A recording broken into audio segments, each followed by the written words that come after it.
3 short flights all on the same airline. Well, kinda. In 2 different classes of service. Well, also kinda there too. It seemed like a good opportunity to lump them all together and compare the services in one video, and so that's what we're gonna do today. We'll take a quick peek at my Iberia economy flight from Paris to Madrid, but the meat and potatoes of this video will focus on my journey from London to Frankfurt via Madrid.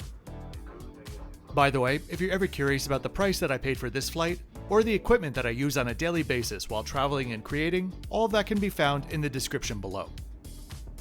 Let me welcome any of you that might be new to the channel. My name is Kevin. Over the last 5 years, I've flown over 130 airlines, so I could bring you my self-funded, drama-free, and honest takes on them all. Not to mention the over 200 hotels and resorts that I've reviewed so far. Scan the QR code to explore the destinations I've covered and learn more about the channel. Without further ado, let's get flying.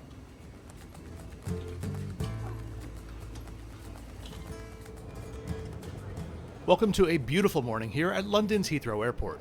I just arrived pretty late from New York on British Airways, and now I'm making my way through Heathrow to hopefully make my next flight, which I ended up having an 80-minute connection for.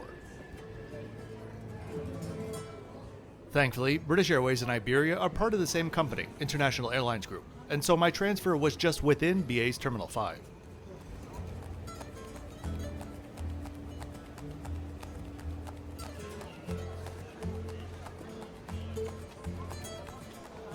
Terminal 5, the head house specifically, there are 2 other satellites, is just one of my least favorite terminals out there. I'm not saying travel should always be spring meadows and fairy tales, but I've just never not seen this place look like a bit of a madhouse.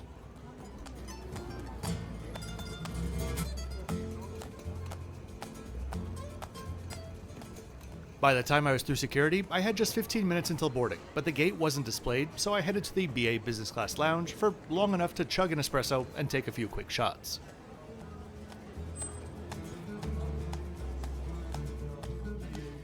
Inside, the lounge was just about as peaceful as the rest of the terminal, but there was a nice high-quality food selection on offer.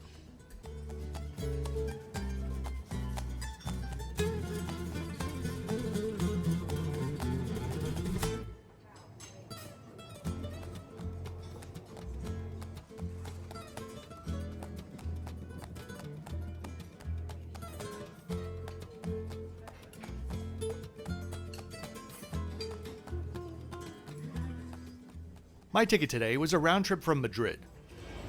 Madrid, as the origin of the ticket, made it around $1,200 cheaper than any other origins on the continent at the time of booking. So I flew out on American and back on a combo of British Airways and Iberia. Small problem though, I had a major flight the next day leaving from Frankfurt.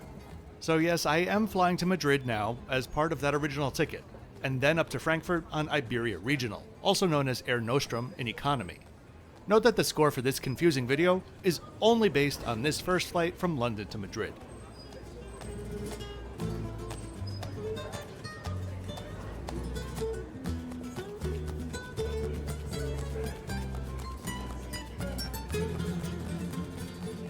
Let's get on board.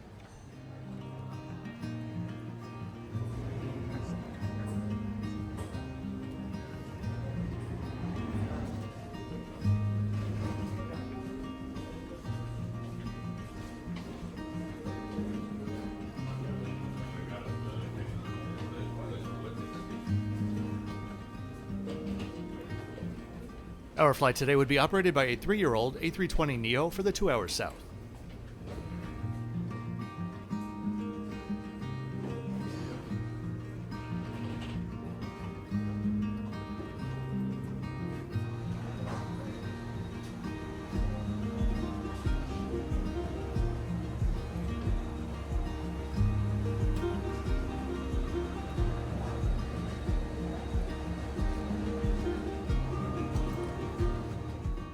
Oddly enough, when I was booking my ticket, and subsequently when managing my ticket afterwards, the first row was free for me, but the other business class rows were an upcharge, so here I am in row 1. The seats are comfortable, nowhere near as slimline as things could be with an adjustable headrest. This is Euro Business Class, so the center seat is blocked by default.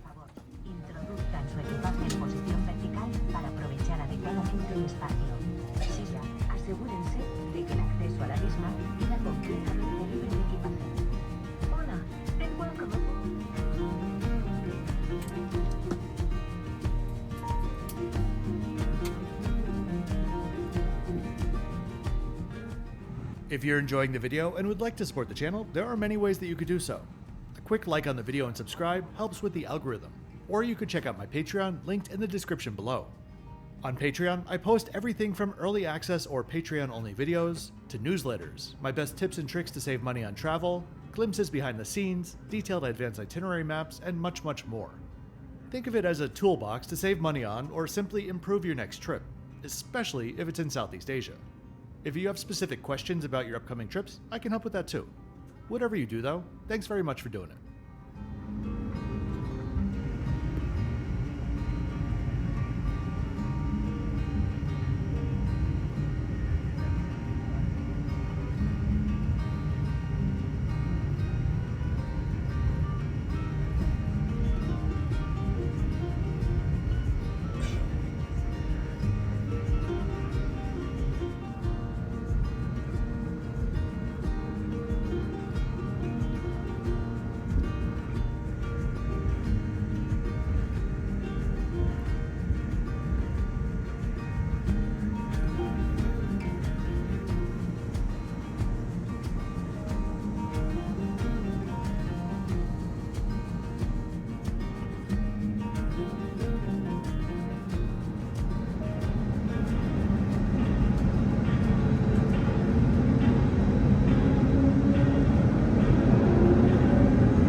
In the air, the crew were pleasant and efficient, serving up a simple but delicious breakfast.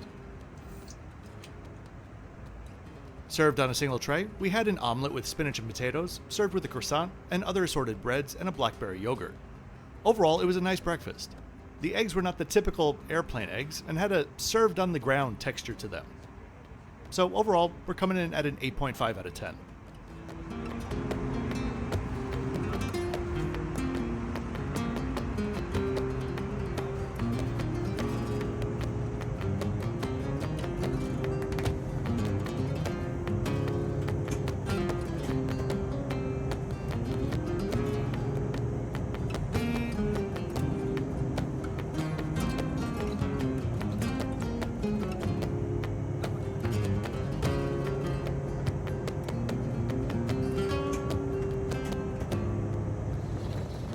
To give you an idea of comparison, here's the exit row view from my flight from Paris to Madrid.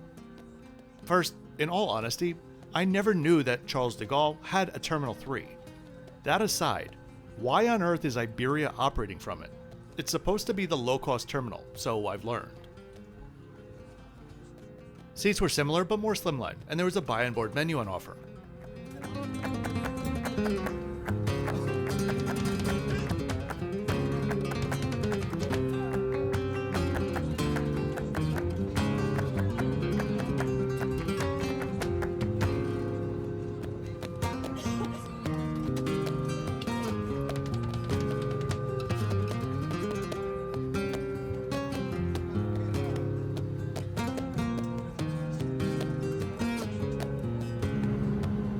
I had the turkey and pesto brioche, which my entire row had. Maybe there's a connection between exit rows and turkey, not sure. But admittedly, it doesn't look like much, but it was really tasty. I would happily order that again. 9 out of 10. I tried to connect my bookings in New York so I wouldn't have to recheck my bags in Madrid, but I was quickly shut down. So once we're on the ground in Madrid, I'll make my way from Terminal 4S to the head house, Terminal 4, and get checked in.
This next flight is operated by Iberia Regional, which is actually a separate company, Air Nostrum.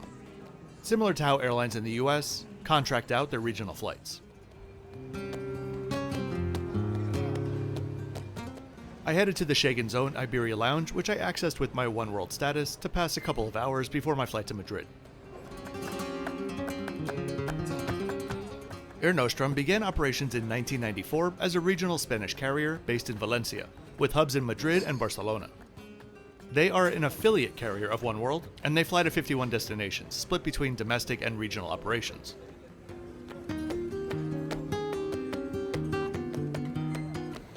In 2023, they completed a merger with Ireland CityJet to form what is now the largest regional airline in Europe, though they'll remain as separate brands.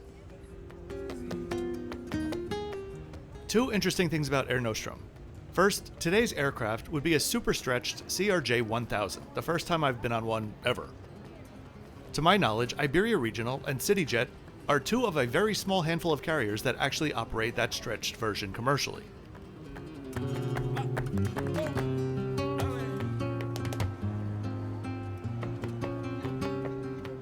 Secondly is all about their aircraft on order. They have 42 aircraft in the fleet, with 20 more on order. And all 20 of them are this. Meet the Hybrid Air Vehicles Airlander 10 airship. With a maximum speed of 81 miles per hour, or 130 kilometers an hour, I can't imagine how these would make sense for transport, no matter how efficient they are. But Air Nostrum is part owner of a Spanish high-speed rail carrier, so perhaps this is just them broadening their horizons to include blimps as well. Our gate, well, the gate for all of the CRJs, are at the far end of the terminal, the blue end. All bags with wheels are tagged to be gate checked. At the aircraft door, you hand it over, and as you deplane, they will be right at the bottom of the stairs. It was handled seamlessly. I had an exit row seat booked, and last I checked the day prior, the seat next to me was open. So despite CRJs being known to be really tight, this should be fairly comfortable. Until... You know what, actually wait. I'm about to quote-unquote complain about what is generally a good thing because of the sheer irony of the full situation. So, viewer discretion is advised if that's something that you might not be able to handle. So I was first in line. My boarding pass was scanned and I got the bad beep. I, for the very first time in my life, had been upgraded. Honestly, I almost stopped to ask just could I keep my exit row? But I assumed that there were other misconnected passengers, so now the flight was full and I didn't want to cause a headache. As I walk to the plane and I admire her sleek lines, I'll just quickly explain how crappy the first operational upgrade I ever got was. First up, Air Nostrum does not block adjacent seats like most Euro business class does. Secondly, my legroom was reduced significantly. Thirdly, I no longer had a window seat. And fourth, my large and fragrant seatmate was one of those arrogant people who felt entitled to all of the space that they could see with their two eyes, regardless of their surroundings. So this upgrade turned into a very narrow little slice of hell. Admire all of the space.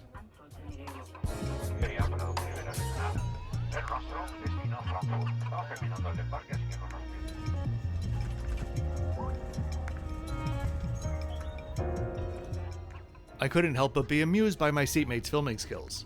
Not only did it seem like he was trying to make it shakier than it could possibly be on its own, he also didn't realize that the camera was not in video mode. Anyway, my upgrade, in the end, was essentially a reservation for dinner. Drinks were passed around after takeoff, and I took a gazpacho. For the meal, we had a choice between veal cheeks or pasta. Overall, the meal was tasty, but I genuinely had trouble eating it. To use my right hand, I'm right-handed, I needed to lean a good 6 inches into the aisle since my seatmate was eating like he was posing for an Incredible Hulk competition.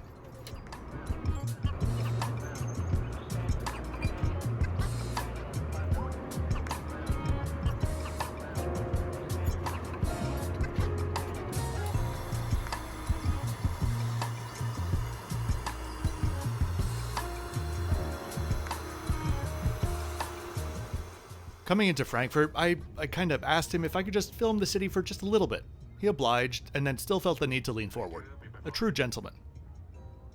I won't even tell you what he spent the entire flight deleting from his phone. Anyway, welcome to Frankfurt.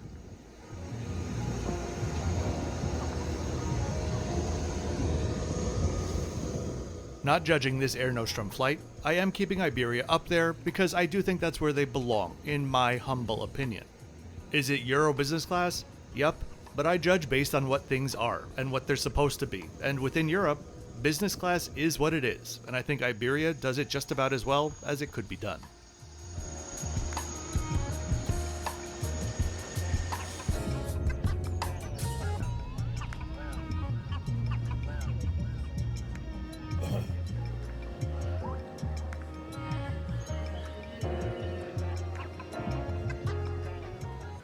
So I really do hope that you enjoyed this quick mishmash of trips.